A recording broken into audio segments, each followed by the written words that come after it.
Bonjour à tous, on se retrouve pour une nouvelle vidéo sur le domaine du son. Donc on est toujours dans le chapitre B2, petit 1, le signal sonore.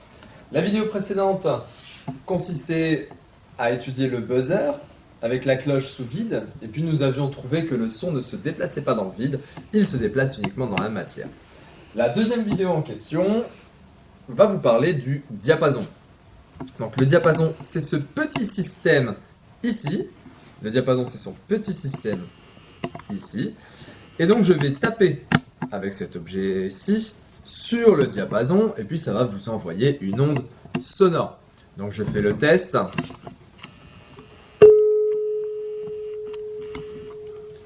On va voir si vous entendez. Je recommence, je vais le faire plusieurs fois.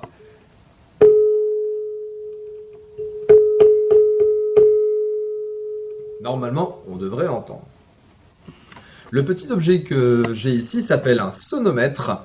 Donc le sonomètre va vous permettre de mesurer la quantité de son qu'il y a autour. Ça fait comme un petit micro ici. Et donc cela se mesure en décibels. Vous voyez, quand je parle ici, vous êtes aux alentours de 80 décibels. Si je m'éloigne, la valeur diminue. Et donc je vais placer le sonomètre à côté du diapason. Je refais mes tests et puis on va voir si ça se modifie.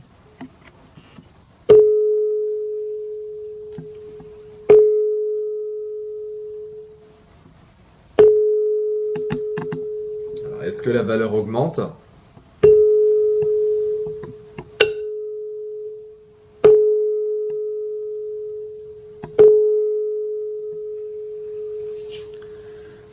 Voilà, donc on voit bien que le son se déplace du diapason pour arriver directement sur le micro et il est capté.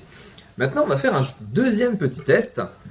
On va retirer le diapason de sa caisse de résonance, puisque comme vous voyez en dessous, il y a une caisse avec un trou. C'est-à-dire que lorsque j'envoie la vibration, cela va faire vibrer à cet endroit-ci et le son va se bloquer dans la caisse, comme pour l'expérience du buzzer sous la cloche, et donc va se réverbérer et augmenter en intensité. Je vais enlever et retrouver le diapason tout seul. Et effectivement, si je tape dessus maintenant,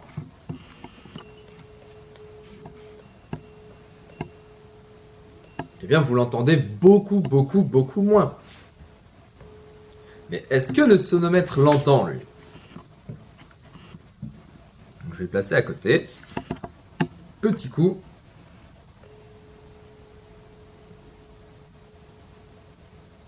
Et maintenant, je vais le placer à côté, toujours. Je vais faire un petit coup, mais je vais le rapprocher.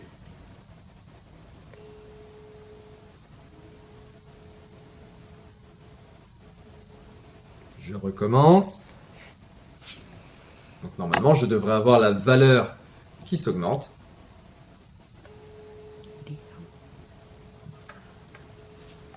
Ah, le sonomètre s'est éteint, on va le rallumer.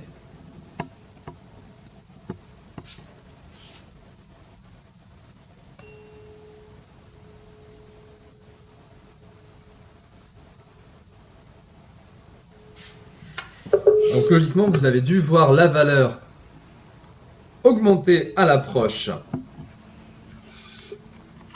du sonomètre. Et donc je refais avec la caisse de résonance.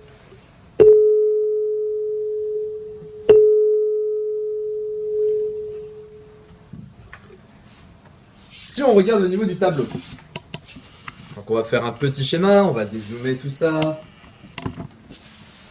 On se retrouve. Donc je vais dessiner un diapason. A few moments later. Donc voici le schéma du diapason. Lorsque je mets un coup sur le diapason, eh bien j'envoie une vibration.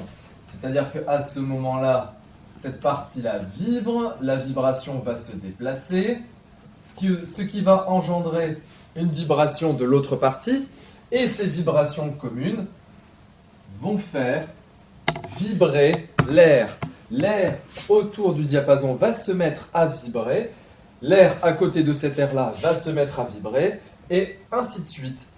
Tout se met à vibrer, le son se déplace.